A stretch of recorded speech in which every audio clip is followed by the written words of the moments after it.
मलाई देशभरिको लागि दिने जवाफ त म दिन्छु, तर मेरो आफ्नो गाउँकै लागि चाहिँ तपाईँको गाउँमा म यो गर्छु, तपाईँको गाउँमा म यो गर्छु, मेरो गाउँमा म यो गर्छु भने म गतिलो नेता होइन, म पनि गलत नेता हो।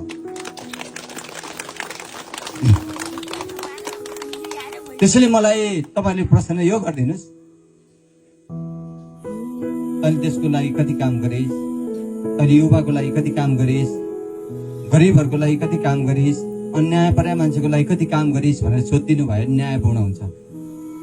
तर मेरै घरको बाटो बनेन, मेरै घर अगाडि काम भएन भन्नुभयो भने न्यायपूर्ण हुँदैन। त्यसैले म जति फराकिलो छु तपाईँहरू पनि त्यति फराकिलो होइदिनुहोस्। सायद त्यो भयो भने सबैले त्यसरी सोच्यो भने सबै ठाउँ विकास हुन्छ। फेरि यहाँ केही नगर्ने भनेको होइन, सबै मान्छेले देशको लागि सोच्यो भने देश त हामी सबैको साझा हो नि।